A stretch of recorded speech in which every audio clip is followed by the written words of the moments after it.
ইসরায়েলের সর্বাধুনিক আকাশ প্রতিরক্ষা ব্যবস্থাকে ভেঙে দিচ্ছে ইরান। কি করে সম্ভব হচ্ছে এটা? এমন প্রশ্ন মনে আসতেই পারে, কারণ ইসরায়েলের প্রতিরক্ষা ব্যবস্থা বিশ্বের অন্যতম সেরা। তাহলে কি ইরানের হামলার সামনে ইসরায়েলের এই আকাশ প্রতিরক্ষা ব্যবস্থা এবার ব্যর্থ? চলুন জেনে নিই এই প্রশ্নের উত্তর। ইসরায়েলের শক্তিশালী আকাশ প্রতিরক্ষা ব্যবস্থা। ইসরায়েলের আকাশ প্রতিরক্ষা ব্যবস্থার কেন্দ্রে রয়েছে আয়রন ডোম। এটি একটি বহুস্তর বিশিষ্ট ব্যবস্থার কেবল একটি অংশ। আয়রন ডোম মূলত ছোট পাল্লার রকেট বা ক্ষেপণাস্ত্র শনাক্ত করে সেগুলোকে ধ্বংস করে দেয়। ইসরায়েল দাবি করে এটি 90% সফল। 2006 সালে লেবাননের হিজবুল্লাহর রকেট হামলার অভিজ্ঞতা থেকে শিক্ষা নিয়ে 2011 সালে এই ব্যবস্থা চালু করা হয়। আয়রন ডোম ছাড়াও ইসরায়েলের আরও কিছু শক্তিশালী প্রতিরক্ষা ব্যবস্থা আছে। বারাক 8, এটি মাঝারি পাল্লার রকেট ও ক্ষেপণাস্ত্র প্রতিহত করে। ডেভিড স্লিং, মাঝারি থেকে দূরপাল্লার ক্ষেপণাস্ত্র প্রতিরোধ করতে সক্ষম। Terminal high altitude area defence, স্বল্প, মধ্যম ও দূরপাল্লার ব্যালিস্টিক ক্ষেপণাস্ত্র প্রতিরোধ করে। অ্যারো 2 ও অ্যারো 3 দূরপাল্লার ব্যালিস্টিক ক্ষেপণাস্ত্র প্রতিরোধে ব্যবহৃত হয়। এগুলো পৃথিবীর বায়ুমণ্ডলের ভেতর ও বাইরে উভয় ক্ষেত্রে ক্ষেপণাস্ত্র থামাতে পারে। ইসরায়েলের দাবি এই সবগুলো ব্যবস্থা একযোগে কাজ করে ইসরায়েলের আকাশ সীমাকে সুরক্ষিত রাখে। এর বাইরেও ইসরায়েল যুদ্ধ বিমান ও হেলিকপ্টারের সাহায্যে আকাশ থেকে ড্রোন বা ক্ষেপণাস্ত্র ধ্বংস করতে পারে।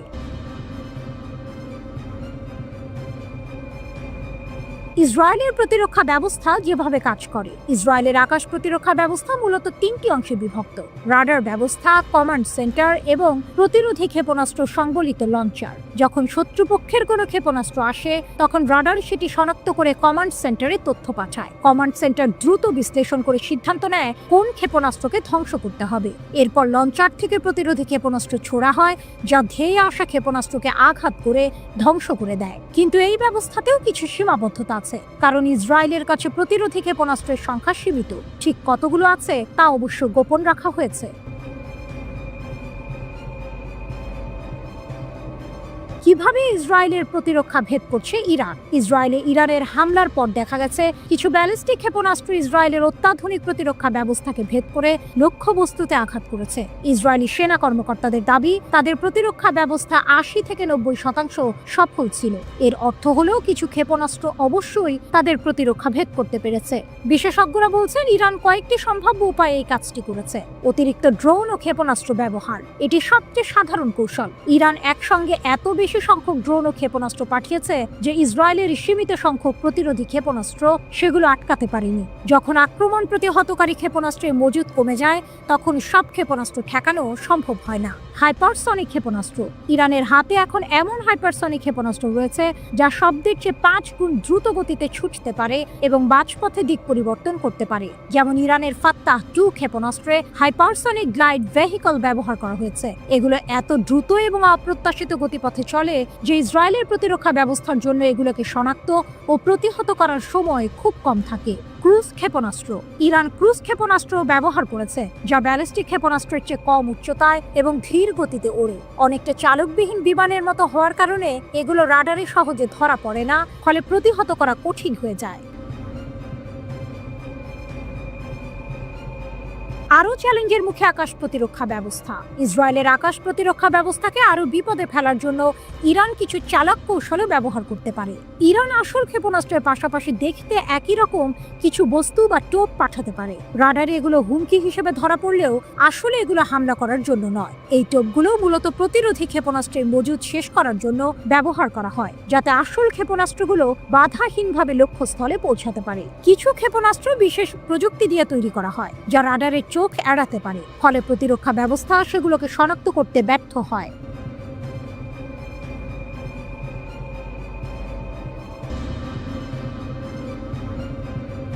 ইরানের দাবি, ইসরায়েলের চতুর্থ F-35 যুদ্ধ বিমান ভূপাতিত। তাবরিজে আকাশ যুদ্ধ, ইরান দাবি করেছে তারা উত্তর পশ্চিম ইরানের তাবরিজে একটি ইসরায়েলি F-35 যুদ্ধ বিমান সফলভাবে ভূপাতিত করেছে। পূর্ব আজারবাইজান ক্রাইসিস ম্যানেজমেন্টের মহাপরিচালক মজিদ ফার্সি এই চাঞ্চল্যকর খবর জানিয়েছেন। তাবরিজের আকাশে ইসরায়েলের হামলা, ইরানের পাল্টা জবাব। মজিদ ফার্সি জানান, এর আগেও তাবরিজে 2টি যুদ্ধ বিমানকে গুলি করে ভূপাতিত করা হয়েছিল। এবারেরটা নিয়ে ইসরায়েলের মোট 4টি F-35 যুদ্ধ বিমান ইরানের বিমান প্রতিরক্ষা ব্যবস্থার হাতে পড়েছে। ফার্সি আরও বলেন, মঙ্গলবার তাবরিজের আশেপাশে 3টি স্থান লক্ষ্যবস্তু করা হয়েছিল এবং ইরানের বিমান প্রতিরক্ষা ব্যবস্থা ইসরায়েলি আক্রমণকারী মাইক্রো এয়ার ভেহিকেলকেও প্রতিহত করেছে। যদি ইরানের এই দাবি সত্য হয়, তবে এটি ইসরায়েলের অত্যাধুনিক F-35 যুদ্ধ বিমানের কার্যকারিতা এবং ইসরায়েলের বিমান বাহিনীর ক্ষমতার ওপর বড় প্রশ্নচিহ্ন এঁকে দেবে। ইরান ও ইসরায়েলের চলমান সংঘাত শুরুর পর প্রথমবার মুখ খুলেছেন চীনের প্রেসিডেন্ট শি জিনপিং। তিনি বলেছেন, ইরানের বিরুদ্ধে ইসরায়েলের সামরিক অভিযানকে কেন্দ্র করে মধ্যপ্রাচ্যে হঠাৎ উত্তেজনা বৃদ্ধি পাওয়ায় চীন গভীরভাবে উদ্বিগ্ন।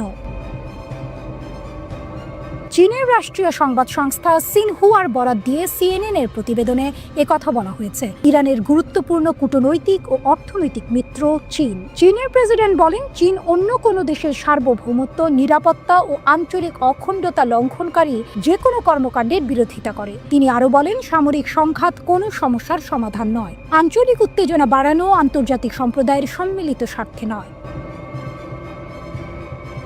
ইরানের পারমাণবিক স্থাপনায় ইসরায়েলি হামলার পরিণতি ভয়াবহ হতে পারে, কাতারের কড়া হুঁশিয়ারি। চলমান ইরান ইসরায়েল সংঘাতের মধ্যে এবার মধ্যপ্রাচ্যের অন্যতম প্রভাবশালী দেশ কাতার গভীর উদ্বেগ প্রকাশ করেছে। দেশটির পররাষ্ট্র মন্ত্রণালয়ের মুখপাত্র মাজেদ আল আনসারি কাতারের রাজধানী দোহায় এক সংবাদ সম্মেলনে বলেছেন, ইরানে ইসরায়েলি হামলার পরিণতি ভয়াবহ হতে পারে। তিনি স্পষ্ট ভাষায় ইরানের পারমাণবিক স্থাপনায় ইসরায়েলি হামলার তীব্র নিন্দা জানিয়েছেন। মাজেদ আল আনসারি ইসরায়েলের এই হামলাকে অবিবেচনাপ্রসূত পদক্ষেপ হিসেবে আখ্যায়িত করেছেন। তিনি জোর দিয়ে বলেন, এই হামলার সময়টি খুবই গুরুত্বপূর্ণ, কারণ যখন ইরান যুক্তরাষ্ট্রের সঙ্গে কূটনৈতিকভাবে ইতিবাচক পথে আলোচনার প্রক্রিয়া এগোচ্ছিল, ঠিক তখনই এই হামলা চালানো হয়েছে। সেই আলোচনায় আঞ্চলিক অনেক দেশও সরাসরি যুক্ত ছিল। ইরানের পরমাণু কর্মসূচিকে ধ্বংস করার জন্য বদ্ধপরিকর ইসরায়েল। তারা মনে করে, ইরান পরমাণু বোমার অধিকারী হলে তা ইসরায়েল রাষ্ট্রের অস্তিত্বকে হুমকির মুখে ফেলবে, আর এজন্য ইরানের বিরুদ্ধে সরাসরি সামরিক সংঘাতের ঝুঁকি নিতেও দ্বিধা করেনি তারা। তবে এক্ষেত্রে ইসরায়েল যে যুক্তরাষ্ট্রের সহায়তা ছাড়া এককভাবে সফল হতে পারবে না, তা স্পষ্ট করে তুলে ধরেছেন সাবেক ইসরায়েলি কূটনৈতিক ও রাজনৈতিক বিশ্লেষক আলন পিঙ্গাব। আল জাজিরাকে দেয়া এক সাক্ষাৎকারে তিনি বলেন, ইসরায়েল একা ইরানের পারমাণবিক সামরিক অবকাঠামো ধ্বংস করতে সক্ষম নয়। এর জন্য প্রয়োজন বিশেষ ধরনের বাংকার ধ্বংসকারী বোমা, ভারী বোমারু বিমান এবং উন্নত ডেলিভারি সিস্টেম, যেগুলো কেবল যুক্তরাষ্ট্রেরই আছে।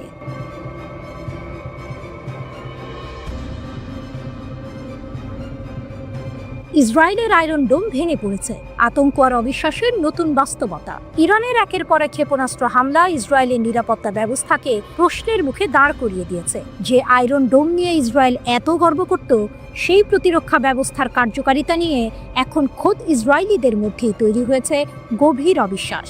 ইরান থেকে ছোড়া ক্ষেপণাস্ত্রগুলো অধিকৃত অঞ্চলের গভীরে আঘাত হানছে, এমনকি শক্তিশালী আশ্রয় কেন্দ্রগুলোতেও হতাহতের ঘটনা ঘটছে। ইসরায়েলের দীর্ঘদিনের নিরাপত্তা মিথ ভেঙে পড়ার এক ভয়ঙ্কর বাস্তবতা। অজেয় আয়রন ডোম এখন আর অজেয় নয়। টানা 3 রাত ধরে ইরানি ক্ষেপণাস্ত্র হামলার পর ইসরায়েলি বসতি স্থাপনকারীরা এক কঠিন সত্যের মুখোমুখি হচ্ছেন। দ্য টেলিগ্রাফের প্রতিবেদন অনুযায়ী সামরিক কর্মকর্তারা দীর্ঘদিন ধরে যা জানতেন তা এখন জনসাধারণের কাছে স্পষ্ট হয়ে উঠেছে। তাদের বহুল আলোচিত ক্ষেপণাস্ত্র প্রতিরক্ষা ব্যবস্থা মোটেই অভেদ্য নয়। এতদিন ইসরায়েলিরা ভেবেছিল তাদের প্রতিরক্ষা ব্যবস্থা তাদের সম্পূর্ণ সুরক্ষা দেবে, কিন্তু এখন সেই ধারণাই বদলে গেছে। চলমান ইরানি হামলা ইসরায়েলের নতুন দুর্বলতাগুলো প্রকাশ করেছে, যা জনসাধারণের আস্থাকে মারাত্মকভাবে ক্ষুণ্ণ করছে। এমনকি যারা আগে নির্ধারিত প্রতিরক্ষামূলক এলাকায় নিরাপদ বোধ করতেন, তারাও এখন ভয়ে কাঁপছে। আল মায়াদিনের প্রতিবেদনে বলা হয়েছে, সবচেয়ে উদ্বেগজনক ঘটনার মধ্যে একটি হলো 15 জুন রাতে কমপক্ষে আরও 5 জন ইসরায়েলি বসতি স্থাপনকারী নিহত হয়েছেন। এর মধ্যে তেল আবিবের পূর্বে অবস্থিত পেতার টিকবাহের অবৈধ বসতি স্থাপনকারী 2 জনও রয়েছেন। আর্মি রেডিওর মতে এই 2 ইসরায়েলি বসতি স্থাপনকারী একটি শক্তিশালী আশ্রয় কেন্দ্রে আশ্রয় নেওয়া সত্ত্বেও নিহত হয়েছে। এই স্থানটি এমন ধরনের আক্রমণ থেকে সুরক্ষা প্রদান করে বলে মনে করা হয়েছিল। প্রতিবেদনে নিশ্চিত করা হয়েছে যে ইরান থেকে নিক্ষেপ করা একটি ব্যালিস্টিক ক্ষেপণাস্ত্র 2টি সুরক্ষিত বাংকারের মাঝখানে সরাসরি আঘাত হেনেছে। এর ফলে যুদ্ধাস্ত্রের ঘনীভূত আঘাতে তথাকথিত সুরক্ষিত স্থান সম্পূর্ণ অকার্যকর হয়ে পড়ে। বিস্ফোরণটি এতটাই শক্তিশালী ছিল যে এটি মারাত্মক শক্তির সাথে কাঠামোতে প্রবেশ করে। এর মানে হলো ইরানের ক্ষেপণাস্ত্র শুধু আয়রন ডোম নয়, ইসরায়েলের সবচেয়ে সুরক্ষিত বাংকারগুলোকেও ভেদ করতে সক্ষম। ইসরায়েলিদের বিশ্বাস ভাঙছে, ভয় বাড়ছে। বছরের পর বছর ধরে ইসরায়েলের আয়রন ডোম এবং তাদের স্তরযুক্ত প্রতিরক্ষা ব্যবস্থার প্রতি জনসাধারণের বিশ্বাস ছিল অটুট। এটি ক্রমবর্ধমান আঞ্চলিক হুমকির বিরুদ্ধে একটি মনস্তাত্ত্বিক ঢাল হিসেবে কাজ করত, কিন্তু সেই আস্থা এখন দৃশ্যত ক্ষয়প্রাপ্ত হচ্ছে। ইরানি ব্যালিস্টিক ক্ষেপণাস্ত্রগুলো সাম্প্রতিক দিনগুলোতে ইসরায়েলের ক্ষেপণাস্ত্র ঢালের একাধিক স্তর ভেঙে ফেলা অব্যাহত রেখেছে, যদিও কর্মকর্তারা জনসাধারণকে আশ্বস্ত করার চেষ্টা করছেন। দ্য টেলিগ্রাফের উদ্ধৃতি অনুসারে সামরিক মুখপাত্ররা দীর্ঘদিন ধরে সতর্ক করে আসছিলেন যে প্রতিরক্ষা ব্যবস্থাটি ত্রুটিহীন নয়, তবে এখন সুরক্ষিত অবকাঠামোযুক্ত এলাকাগুলোতেও ক্ষয়ক্ষতি এবং বেসামরিক মৃত্যুর পরিমাণ আরও গভীরভাবে মানুষকে ভাবাচ্ছে। যে জনগণ এতদিন বেঁচে থাকার জন্য প্রযুক্তির শ্রেষ্ঠত্বের ওপর নির্ভর করতে অভ্যস্ত ছিল, তাদের সেই বিশ্বাস এখন নড়বড়ে। ইরানের কাছে হাজার হাজার অতিরিক্ত ব্যালিস্টিক ক্ষেপণাস্ত্র রয়েছে, যা ইসরায়েলের বিমান প্রতিরক্ষা ব্যবস্থা আদৌ টিকিয়ে রাখতে পারবে কিনা তা নিয়ে উদ্বেগ তৈরি করেছে। এই বিশ্বাস এখন চ্যালেঞ্জের মুখে।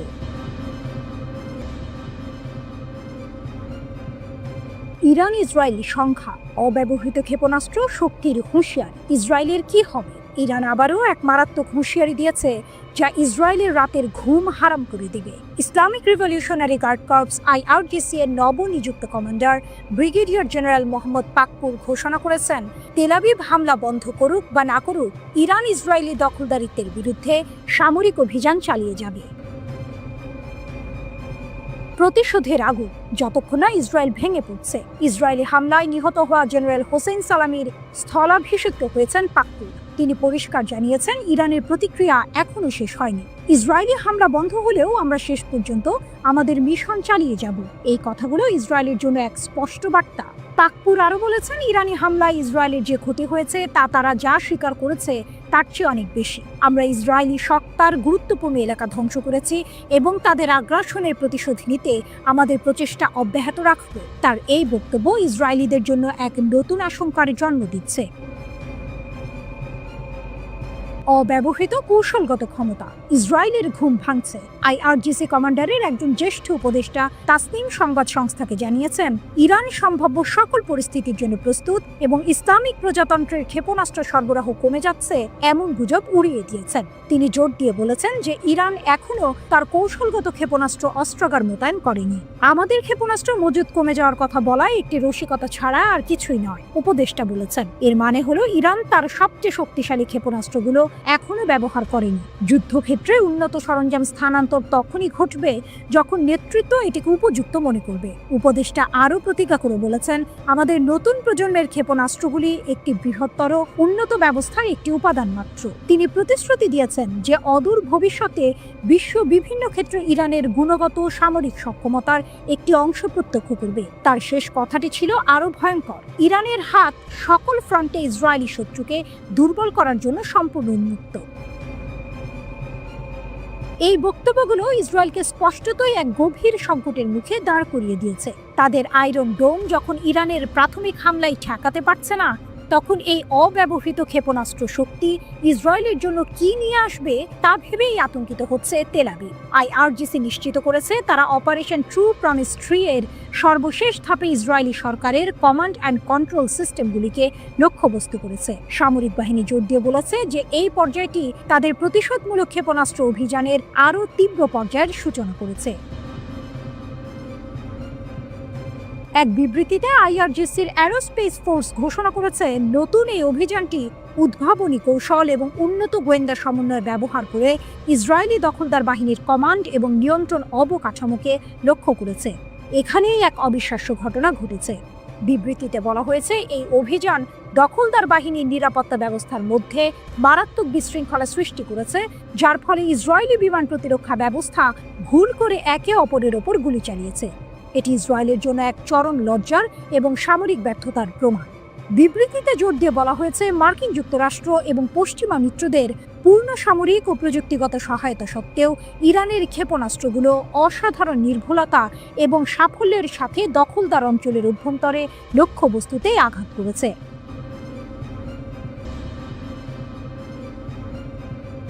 ইরানের গাইডেড মিসাইল ইসরায়েলের আয়রন ডোম ভেদ করে। ফার্স্ট নিউজ এজেন্সি অনুসারে ইসরায়েলের ওপর সাম্প্রতিক আক্রমণে ইরান প্রথমবারের মতো একটি গাইডেড মিসাইল ব্যবহার করেছে। প্রতিবেদনে ক্ষেপণাস্ত্রটিকে হাজ কাশিম হিসেবে চিহ্নিত করা হয়েছে, যার নামকরণ করা হয়েছে প্রয়াত কুদস ফোর্স কমান্ডার কাসেম সোলাইমানির নামে। ফার্সের মতে হাজ কাশিম ক্ষেপণাস্ত্রের পাল্লা 1400 কিলোমিটার এবং ওজন 7 টন। এই ক্ষেপণাস্ত্রটি 500 কেজি ওজনের ওয়ারহেড বহন করতে পারে এবং ম্যাক 12 গতিতে লক্ষ্যবস্তুতে আঘাত করতে পারে। ইরানের প্রতিরক্ষা মন্ত্রী আজিজ নাসির জাদের মতে, ক্ষেপণাস্ত্রটি মার্কিন নির্মিত থার্ড এবং প্যাট্রিয়ট বিমান প্রতিরক্ষা ব্যবস্থা এড়াতে ডিজাইন করা হয়েছে। স্কাই নিউজ আরবির একটি প্রতিবেদনে দাবি করা হয়েছে যে ক্ষেপণাস্ত্রের উৎক্ষেপণ ক্রম প্রতিরক্ষা ব্যবস্থার বাধা দেওয়ার ক্ষমতা হ্রাস করে। তবে ইসরায়েলি প্রতিরক্ষা বাহিনীর দাবি, নতুন হামলায় ইরানের ছোড়া ক্ষেপণাস্ত্রগুলি 2024 সালের এপ্রিল এবং অক্টোবরে ইসরায়েলে নিক্ষেপ করা ক্ষেপণাস্ত্রগুলির মতো। একজন সামরিক কর্মকর্তা টাইমস অফ ইসরায়েলকে বলেছেন, ইরানের ক্ষেপণাস্ত্রগুলি এমন কিছু নয় যে আমরা আটকাতে জানি না। ঢিল মারলে পাটকেল খেতে হয়। এখন ইরান ইসরায়েলের জ্বালানি কেন্দ্রগুলিকে টার্গেট করেছে। ইরানের Islamic revolutionary guard corps IRGC 15 June বলেছে যে তেহরান ইসরায়েলি যুদ্ধ বিমানগুলির জ্বালানি সরবরাহের জন্য ব্যবহৃত স্থানগুলিতে হামলা চালিয়েছে। যুদ্ধ বিমানের জ্বালানি উৎপাদনকারী স্থাপনা এবং ইসরায়েলি সরকারের জ্বালানি সরবরাহ কেন্দ্রগুলিকে অসংখ্য ড্রোন এবং ক্ষেপণাস্ত্র দিয়ে লক্ষ্যবস্তু করা হয়েছে, আইআরজিসি জানিয়েছে। ইরানের বিরুদ্ধে যদি আক্রমণ অব্যাহত থাকে, তবে ইরানি সশস্ত্র বাহিনীর আক্রমণাত্মক অভিযান আরও তীব্র এবং আরও বিস্তৃতভাবে অব্যাহত থাকবে বলছে তেহরান।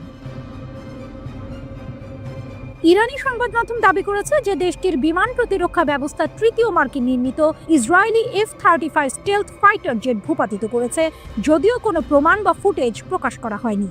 তেহরান টাইমস অনুসারে ইরানি সেনাবাহিনী জানিয়েছে, অভিযানের সময় F-35 পাইলট পশ্চিম ইরানের আকাশে পালিয়ে গিয়েছিলেন এবং তাকে আটক করা হয়েছিল। এদিকে ইসরায়েলের গোয়েন্দা সংস্থা মোসাদের 2 সদস্যকে গ্রেপ্তার করার কথা জানিয়েছে ইরান। আল জাজিরার প্রতিবেদন থেকে এই তথ্য জানা গেছে। আধা সরকারি বার্তা সংস্থা তাসনিমে প্রকাশিত প্রতিবেদনে বলা হয়েছে, এই 2 ব্যক্তি আল বোর্জ প্রদেশে বিস্ফোরক এবং বৈদেশিক সরঞ্জাম বানানোর সময় ধরা পড়েছেন। ইসরায়েলের সঙ্গে দীর্ঘদিনের ছায়া যুদ্ধে লিপ্ত ইরান এর আগেও বহুবার মোসাদের সঙ্গে সংশ্লিষ্টতার অভিযোগে অনেক ব্যক্তিকে গ্রেপ্তার করেছে ও মৃত্যুদণ্ড দিয়েছে। বিশেষ করে ইরানের পরমাণু কর্মসূচি ব্যাহত করতে নাশকতা বা হত্যা চেষ্টায় জড়িত থাকার অভিযোগে তাদের শাস্তি দেওয়া হয়েছে। 13 জুন ইরানে আক্রমণ শুরু করে ইসরায়েল। ইরানের রাষ্ট্রীয় সংবাদ মাধ্যমের তথ্য অনুযায়ী হামলার ধ্বংসাত্মক জবাব দিতে সেদিন সন্ধ্যায় দূরপাল্লার শত শত ক্ষেপণাস্ত্র ছোড়ে ইরান। তেহরান দাবি করেছে তারা ইসরায়েলের সামরিক শিল্প কেন্দ্রগুলিতে হামলা চালিয়েছে, যেগুলো ক্ষেপণাস্ত্র ও অন্যান্য সামরিক সরঞ্জাম তৈরি করে। ইসরায়েলে ভেঙে পড়া ঘরবাড়ি ও বাড়িতে মানুষ আটকে পড়ায় উদ্ধারকারী দল তৎপরতা চালায়। জেরুজালেম ও তেল আবিবেও বিস্ফোরণের শব্দ শোনা যায়।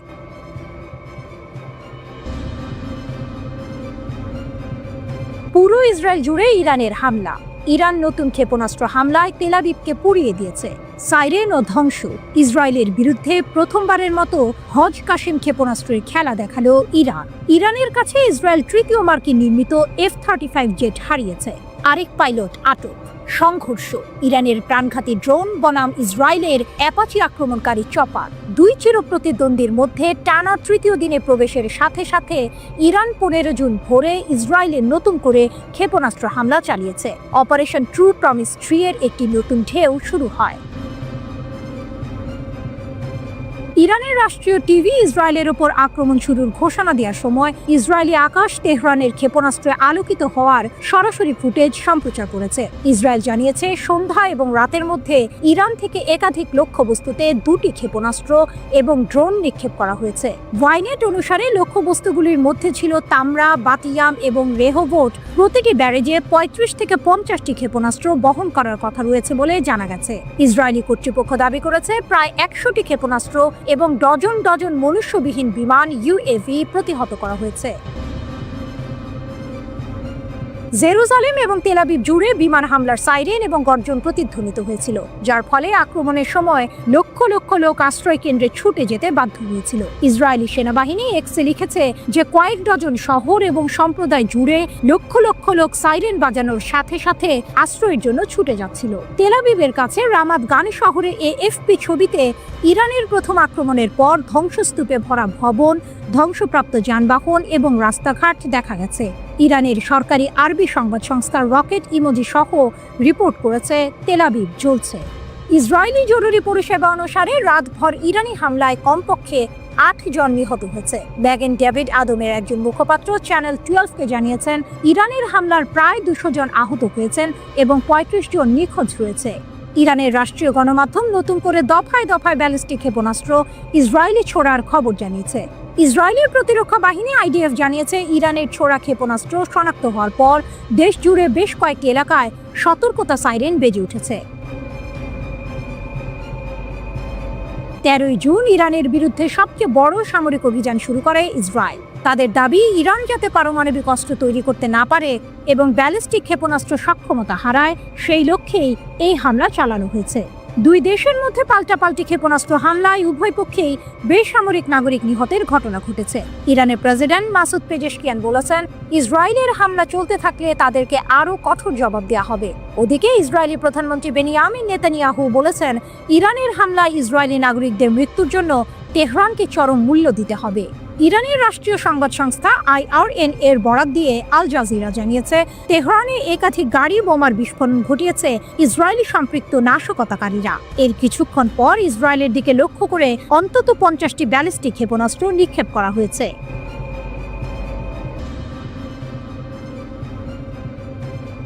মধ্যপ্রাচ্যের আকাশে এখন যুদ্ধের দামামা। একদিকে ইরান, অন্যদিকে ইসরায়েল। এমন উত্তেজনার পারদের মধ্যেই ইসরায়েলের সামরিক বাহিনী এক চাঞ্চল্যকর তথ্য স্বীকার করেছে। রিপোর্ট টাইমস অফ ইন্ডিয়ার।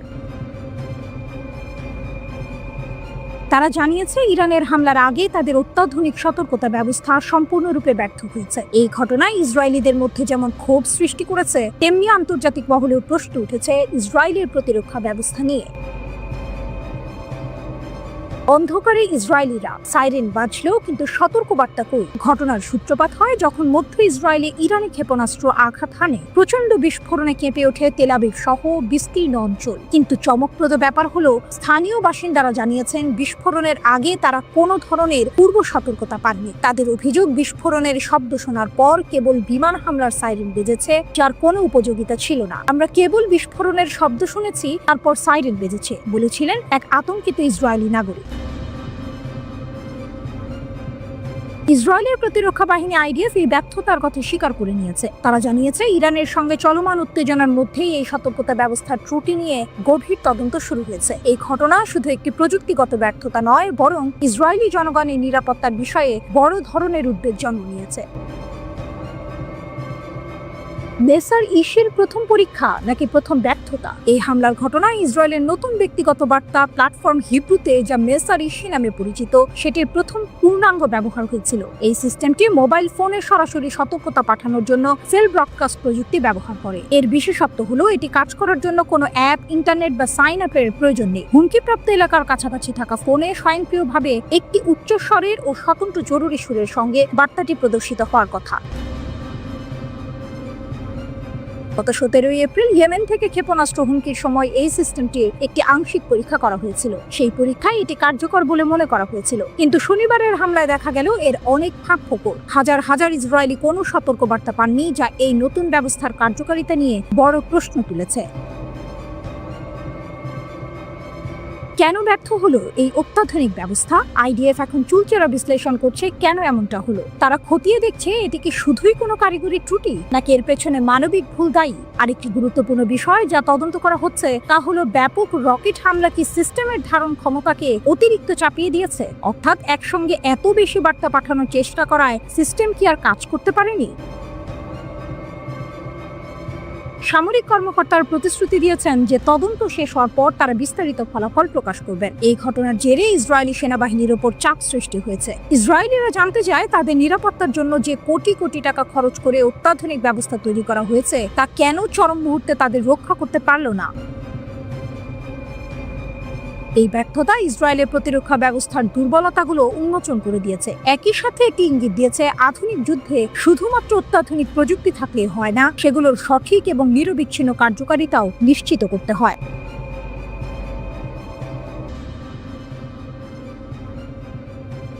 ইসরায়েল বনাম ইরান এক নতুন সংঘাতের সূচনা।